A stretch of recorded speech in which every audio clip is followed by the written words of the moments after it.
저희가 너무 감사하죠. 그러니까 저는 시민 단체이기도 하면서 사람들한테 그러니까 보여지지 않는 일을 보이게 하고 들리지 않는 목소리를 전달하는 역할을 하는 인권 단체이기도 하고 국제개발협력 단체이기도 해서 많은 분들이 좀 관심을 가져주면 좋겠죠. 그게 저희 아디의 고유한 활동이기도 하고요.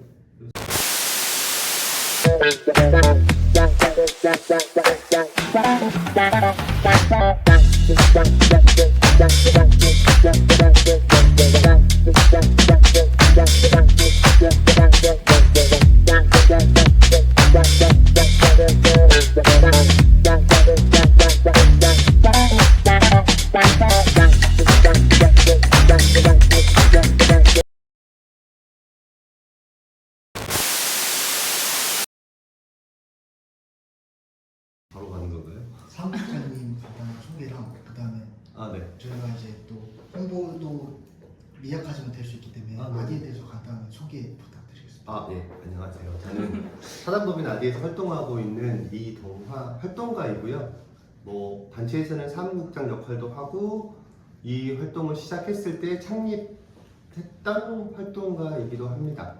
그리고 사단법인 아디가 이제 아시아 분쟁 지역에서의 인권 이슈와 분쟁 이런 사안들에 대해서 조사 활동을 해서 기록하는 활동도 하고 실제 분쟁 지역에서 여성이나 아동 그다음에 난민들을 위해서 실제 그들에게 도움이 될 수 있는 개발협력 사업, 그게 도서관 사업도 있고요, 여성 교육센터 사업도 있고, 난민 지원센터 사업도 있고 이런 현장에서 활동도 하는 국제개발 단체이기도 합니다. 두 개의 정체성을 가지고 있는 단체이죠. 감사드리고 분쟁이 심한 만큼 현장에 직접 가서 구호 활동하는 것들이 어려울 것이라고 예상이 되는데 네. 현 시점에서 현재 전쟁 피해자들에게 제공되는 도움은 어떻게 이루어지는지 과정이 궁금합니다. 아마 이제 그 전쟁을 특정하게 된다면 지금 이제 소위 말하는 이스라엘이 가자에서 벌이고 있는 전쟁으로 특정될 수 있다고 보는데요. 일단은 가자 지구에서 구호 활동한다는 것 자체는 사실상 외국 단체 입장에서 불가능해요. 그리고 실제로 현장에서 구호 활동을 했던 활동가나 단체들도 표적이 돼서 암살과 살해가 되고 있긴 하거든요. 그래서 아디가 지금 가자 지구에 보내고 있는 구호 활동 또는 모금 활동은 지금까지 4차례에 걸쳐 진행을 했고요. 아디가 2021년도에 가자 지구의 여성 단체와 함께 첫 번째로 구호 활동을 한 적이 있어요. 그게 이제 지금 소위 말하는 2023년도 전쟁 이전에도 전쟁이 있었거든요. 그래서 그때 이제 전쟁의 피해는 가장 약자들한테 조금 더 가중되거든요. 그래서 어찌 보면 이게 분쟁과 전쟁에 더 취약한 계층이라고 할 수 있는 여성과 아동들에게 저희가 보낼 수 있는 이제 모금액이 적다 보니까 더 효율적으로 잘 쓰기 위해서 피해 여성 가장들한테 저희 모금을 해서 전달하는 캠페인을 한 적이 있고요. 어려움이라고 하면 사실은 전쟁이 이제 우리가 알고 있는 군사적이거나 무력적 방법뿐만 아니고 가자 지구는 조금 더 특별하게 그 지역 자체가 원래 갇혀 있는 곳이었어요. 외부 소통이나 아니면 외부하고 연결이 안 되는 곳이거든요. 그러다 보니까 물자를 직접 전달이 안 되더라고요. 그리고 현지 단체한테 그나마 현지 단체와 통신과 은행이 열었을 때 한해서 저희가 송금을 하게 되고 이제 송금한 금액을 가지고 현장에서 필요한 상필품을 산 적도 있고요. 그리고 식량을 산 적도 있고 현장에서 처음에는 이제 피해 가족들한테 현금 지원을 한 적도 있었어요. 그래서 가장 어려운 점이라면 현재 상황이 진행 중이라는 거.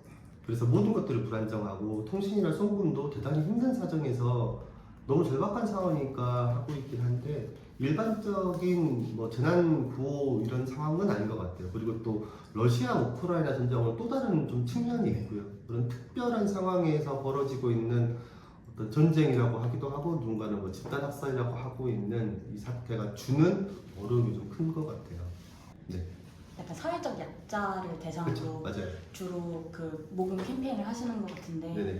그러면 그 여러 캠페인을 하셨잖아요. 그럼 그 과정에서 가장 기억에 남는 그런 전달 사업이 있었나요? 곳이 가장 좀 분쟁의 정도가 심하냐가 기억에 많이 남고요. 지금 당장은 이제 워낙 현재 진행 중고 있는 가자 지구에서 집단 학살이 제일 우선적인 한데 2017년, 18년도에 로힝가라는 분들이 집단 학살도 당한 적이 있었거든요. 미얀마에서. 그리고 그때 이제 대규모로 이제 거의 100만 명 가까이 되는 미얀마 로힝가 사람들이 방글라데시로 피난을 가게 됐고요. 그때 저희 활동가 한 명이 직접 그 국경 지역에 가서 그들을 조사한 적이 있었어요. 그리고 그들의 기록을 했었을 때 상상하기 힘든 참혹한 기록들이 나오더라고요. 그러니까 한국 사회에서는 더 이상 존재하지 않는 좀 비인도적 범죄, 아이들에게 총을 쏘거나 아이들을 불에 태우거나 이렇게 너무 참혹한 변쟁들이 있어서 저희가 그때 이분들이 너무 심각한 상황이다. 그래서 이 상황을 알려야겠다라는 측면이 하나 있고, 또 그 와중에서도 여성과 아동들은 특히나 여성들 같은 경우는 문화적으로 좀 자유와 어떤 이동이 제한되어 있어서 보기가 어렵더라고요. 그래서 그들에게 직접 심리 지원을 저희가 한 적이 있는데 그 전달 과정이 너무 힘들었어요. 그들한테 신뢰를 얻고 그 커뮤니티 내에서 여성들을 만나서 심리적 지원 활동을 하는 것들이 되게 힘들어서 그것도 기억에 꽤 남는 것 같아요. 그러면 다음 질문으로 네. 팔레스타인 대 이스라엘의 전쟁에서 어떠한 해결책이 현명할지, 그리고 타국의 개입은 앞으로 더 어떠한 영향을 미칠지가 궁금합니다. 많은 사람들이 여전히 이스라엘과 팔레스타인의 전쟁이라고 하는데 저는 동의하기 좀 어려운 것 같아요. 이게 과연 전쟁이냐, 양측 간의 국가와 국가 간의 어떤 무력 대결 상황이냐.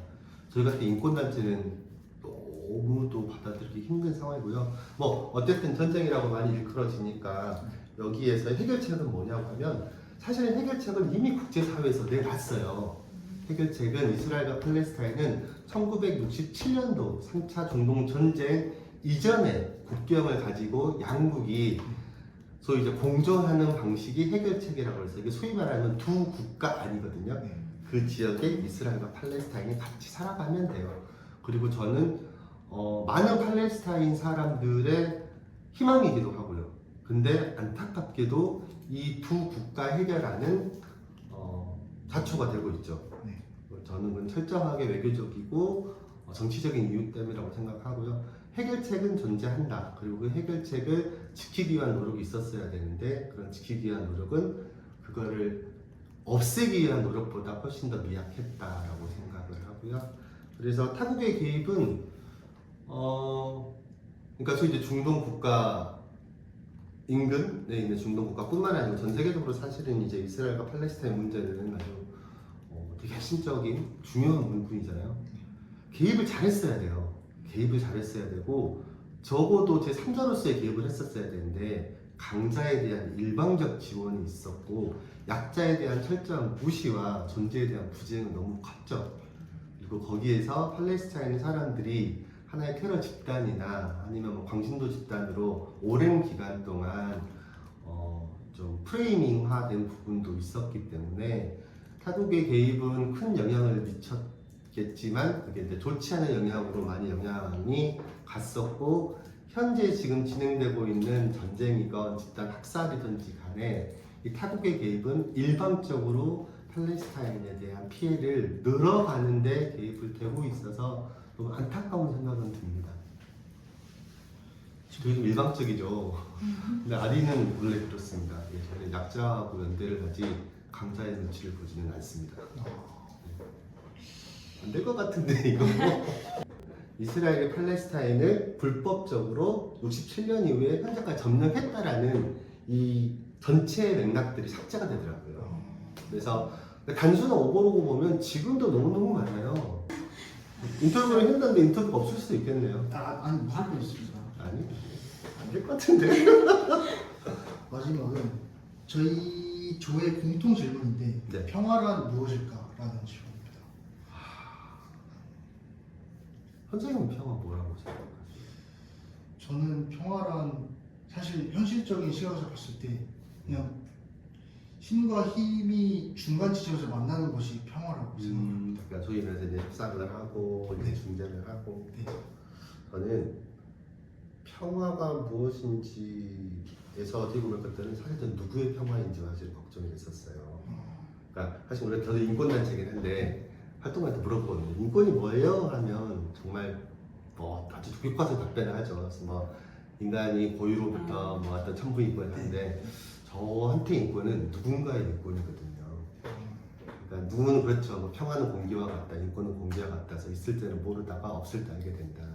너는 정답이라고 보고요. 근데 평화가 누군가의 평화를 했을 때 저는 다 모두의 평화는 사실 기만이라고 보고요. 저는 뭐 굳이 답을 하면 존재를 부정당한 이들과의 용기는 연대라고 생각을 해요. 최근에 제가 올해 1월 달에 이스라엘 팔레스타인을 다녀왔고 4월 달에 로힝가 난민 캠프를 다녀왔고 아주 최근에 파키스탄에서 아프가니스탄 난민들을 만나고 왔어요. 이들한테 평화하고 한국에 있는 누군가한테 평화는 너무 다를 것 같아요.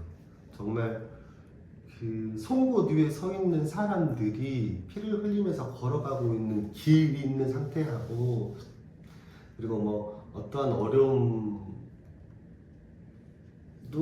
크지 않는데 그냥 하루하루 일상을 살아가는 사람들의 평화는 다른 언어일 것이다라고 생각하고 아디가 그리고 제가 생각하고 있는 평화는 끊임없는 투쟁의 연속이고요. 존재를 부정당하고 있고 그게 대표적으로 이제 저희한테는 팔레스타인 사람들, 그게 팔레스타인 민간으로 특정을 하던 여성이 됐건 아이가 됐건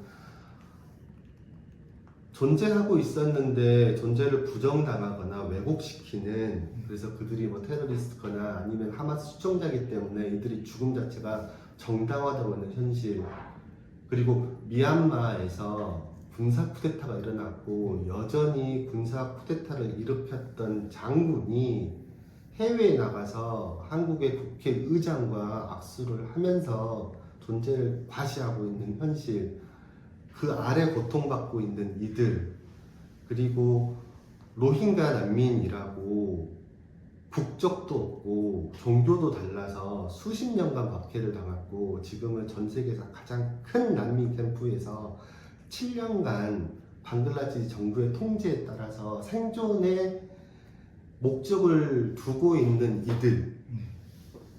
이들에게 평화는 저한테는 그들의 존재를 복원시켜내고 그들의 목소리를 다시 우리에게 전달하고 있는 투쟁의 연속이라고 보거든요. 그래서 저희는 존재가 부정당한 이들에게 우리가 아디가 용기 있단 말은 조금 낯간지럽긴 하지만 저는 연대이고 그 연대를 하기 위한 우리가 냈던 한 번의 용기 그래서 용기 있는 연대라고 저는 생각을 해요. 좀 무겁죠. 많이 무거워서 어떻게 빠시 할까요? 그러면은 그 약간 되게 방금 말씀을 들으면서 저는 평화에 대해서 생각을 해봤을 때 저의 입장에서는 평화를 생각을 해봤지 타인의 입장에서 평화를 생각해볼 생각은 한 번도 안 해봐서 좀 뭔가 발상이 전환이 된 기분이 들었거든요. 저희 분위기가 조금 무너지셨다고 말씀하니까 살짝 유머 있는 질문을 해보자면 만약에 이제 아디 재단의 이름으로 법적으로 아디는 단체인데 시민 단체 이름으로 법적으로 전혀 문제가 없는 백지 슬표를 쓸 수 있는 기회가 주어진다면 지금 당장 시작해보고 싶은 그런 사업이 그냥 활동들이 있으신지. 일단은 뭐 가장 심각한 곳에 있는 이들을 지원하는 활동을 하겠죠. 지금 또 무거워질 수 있는 가자지구에서 저희 활동가들의 저랑 친한 활동가의 막내 아들이 정말 아사를 했어요. 얘가 8개월 됐는데 심장이 차단당해가지고 뭐 그런 애들이 많이 늘어나고 있어요. 그러니까 이게 문제는 현실인 거죠. 그래서 만약 저한테 백지수표가 있다면 저한테 돈이 있는 거잖아요. 당장 전쟁을 끊지를 못한다면 전쟁으로 피해받고 있는 이들에게 생존을 위한 아마 식량을 사겠죠. 그리고 그들이 쉴 수 있는 안전한 공간을 사고 싶은데 그거는 팔레스타인 사람도 허락이 안 되더라고요. 뭐 로힝가에서 그들에 대한 좀 난민 캠프는 되게 힘들어요. 난민 캠프는 되게 힘들고 자유가 억압되는 곳이어서 조금 자유로운 공간을 만들어주고 싶은 거. 그리고 뭐 정말 저희가 워낙 이제 어찌 보면 난민이나 이런 부분들이 극점이거든요. 예. 거의 그 벼랑 끝에 있는 사람들이기 때문에 그들을 위해서 뭐 공간과 음식을 마련해주고 싶긴 하네요. 국장님 혹시 네. 재난이나 지금 구호 활동을 하시면서 네네. 가장 기억에 남았던 활동이나 혹시 사례가 있었는지가 궁금합니다. 개인적으로는 팔레스타인에 갈 때인데 팔레스타인 좀 오래되긴 했고요. 그때 팔레스타인들이 저한테 도로 들이더라고요. 깜짝 놀랐어요. 그러니까 저는 한국 사람인데. 그러니까 어느 곳에 막 우리가 모르는 곳에 가서 이방인이 막 마을을 방문하면 비타적으로 뭐 이렇게 공격을 받거나 아니면 좀 환영을 받지 못한 경우라고 저는 생각을 했어요. 근데 그게 아니었고 제가 갔던 때가 2006년도 1월이었는데 그때가 소위 말하면 팔레스타인이 인티파다라고 그래서 한국의 뭐 광주민주항쟁이나 뭐 민주화운동을 했었을 때처럼 팔레스타인 민중들이 그 점령에 저항하는 시위를 5년 동안 했었어요. 그때 했던 방식이 돌 던지기였어요. 돌을 던지더라고요. 근데 걔네들 봤을 때는 누구도 자기들을 지원하지 않았어요. 세상은 철저하게 팔레스타인을 폭도로 몰았고, 아니 물론 다 그렇지는 않습니다. 근데 주류의 아까 말씀해주신 언론이나 우리도 사실 인티파다가 뭔지 모르잖아요. 걔들이랑 너무 낯설었던 거죠, 제가. 근데 저는 그때도 사실은 이들하고 연대를 하기 위해서 간 건데 제 나오는 뒤통수에 막 돌을 확 던지는 거예요. 그래서 그거 보면서 진짜로 미안하다 애들한테 조금 더 일찍 와서 세상에는 이스라엘 편만 있는 사람들이 아니고 약자를 뭐 지원하고 뭐 정의를 지원하고 연대하는 사람들도 있다는 걸 내가 보여주지 못했구나. 그때 기억이 되게 강렬해요. 뭐 많긴 합니다. 저한테는 이제 그런 여러 가지 시험들, 관념들이. 이거 다시 해야 될 것 같은데 너무 센데. 제가 최근에 그 파키스탄 갔다 와서 그래요. 어떤 파키스탄 아프간 난민 만나고 왔는데 아프간 난민 대충 아시죠? 아프간 탈레반 정권이 중심이 넘어서 막 파키스탄에 있는 아프간 난민이 그러니까 인접국이 아프간에 있으면 여기가 파키스탄 여기가 이란이에요. 파키스탄에 400만 명쯤 있고 이란에 350만 명쯤 돼요. 근데 2021년, 2025년 4년 사이에 이란과 파키스탄이 그 전에 수십 년 동안 아프간 난민을 소위 뭐 따뜻하진 않지만 이걸 보호가 쫓아내진 않았어 지금. 살아라. 파키스탄에서는 소위 말하면 40년 정도 난민했던 사람들은 2세대나 3세대들은 자기 땅에 가본 적도 없어요. 아프간 난민이긴 한데 파키스탄 태어났고 파키스탄에서 살았고 이 모든 이란하고 파키스탄에 있는 아프간 난민들이 올해 초부터 작년하고 올해 초부터 모두 다 양 국가의 정부의 조치가 생겼어요. 돌아가 귀환 조치가 생겼어요. 제가 갔었을 때가 8월 25일부터 제가 9월 5일인가 살 갔다 왔거든요. 딱 그때였어요. 그러니까 뭐 엄청난 트럭에다가 막 장비 다 때려놓고 이제 강제로 추방당하는 거죠. 그걸 쭉 보고 왔거든요. 그걸 안 하는 사람도 있고 잡힐 테면 잡아가라. 네 맘대로 해라서 공원에서 죽치고 이제 시위한 사람도 있고 뭐 이제 어떤 좀 도시에서 숨어 있는 사람도 있고 제가 인터뷰를 하고 오거든요. 그 사람을 만나고 보니까 소위 얘기가 너무 내가 약간 살기? 하여튼 뭐 그런 긴장이 엄청 올라가 버린 거죠. 그러니까 정말 이런 아름답고 전기가 오고 막 에어컨 나고 얼마 좋아요.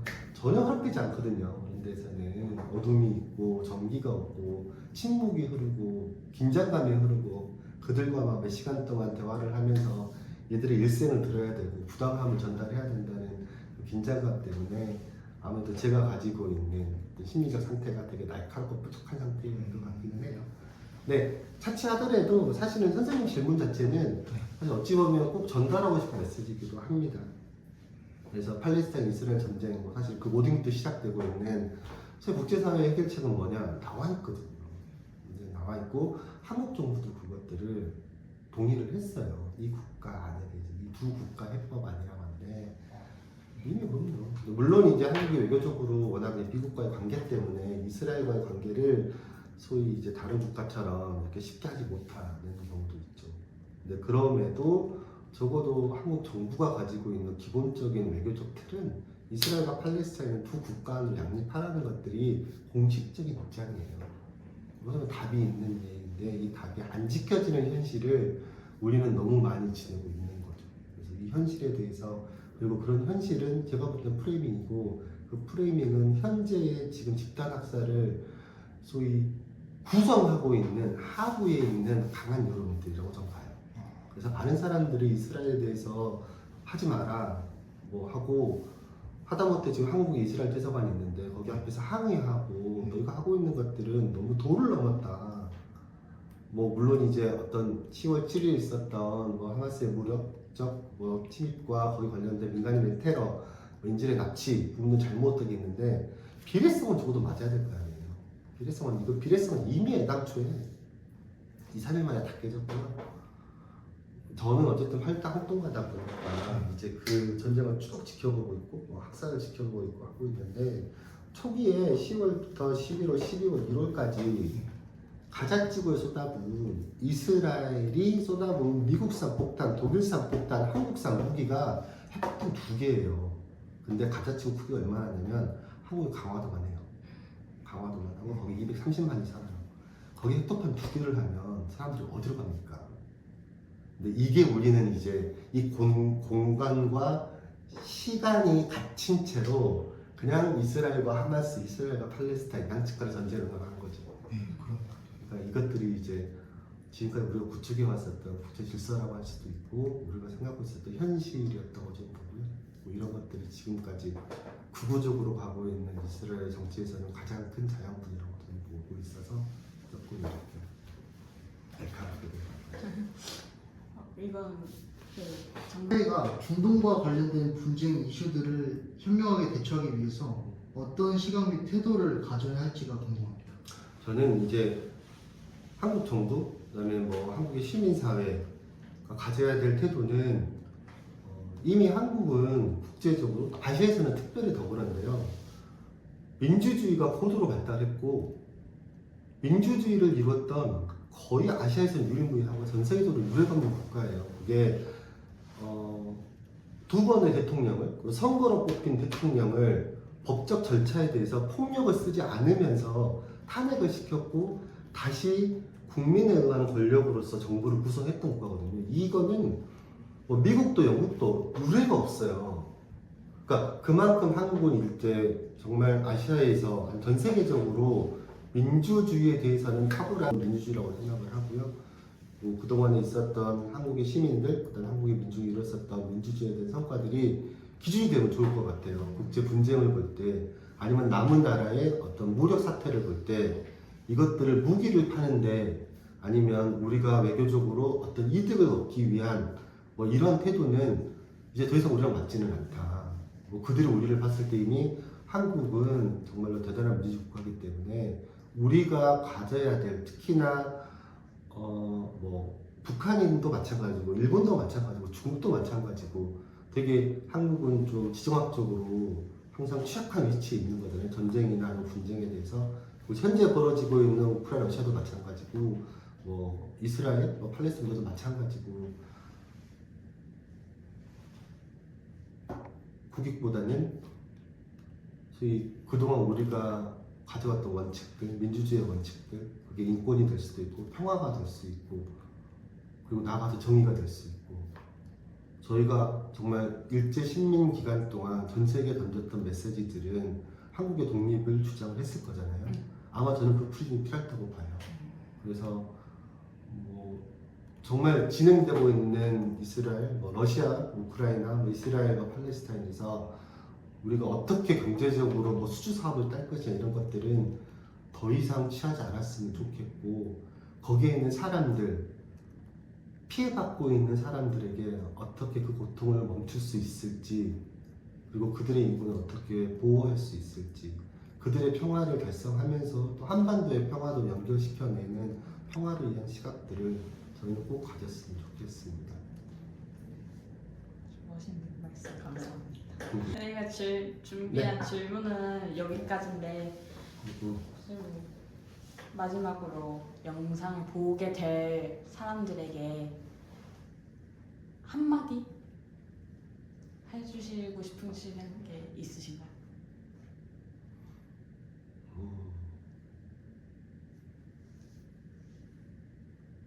영상을 주로 그냥 뭐 특별한 타겟층이 있는 건 아니죠? 그거는 아니고요. 아마 보게 된다면은 이 주제를 관심을 갖고 검색해서 오신 분들이 그 시청 대상일 것 같아요.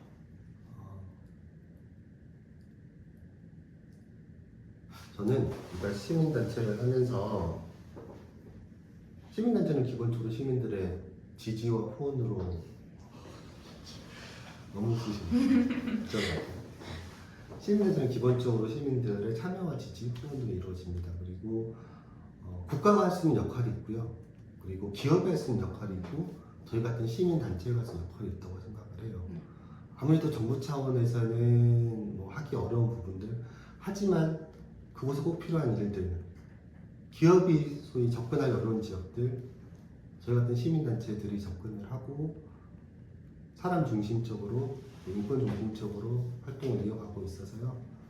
그냥 요즘 같이 여러 가지로 어려운 점들이 많은 현실이지만 뭐 시민단체 어떤 활동이나 뭐 아시아의 인권 국내에도 인권 문제가 많긴 하지만 조금 경계를 좀 낮춰주셔서 해외에 있는 아시아에 있는 더 취약하고 어려운 분들에게 관심을 가져주시고 그 활동하고 있는 단체에 대해서 한 번쯤 홈페이지나 넘어가서 어떤 이야기를 하고 있는지 살펴주시면 정말 절대 정부나 아니면 일반 언론들, 기업들이 전하지 못하는 보이지 않는 이들의 존재를 확인할 수 있고 듣지 못했던 그들의 목소리들을 들을 수 있어서 좋은 시간과 경험이 될 거라고 생각합니다. 관심을 가져주시고 한 걸음 다가와 주시면 더욱 열심히 전진하겠습니다.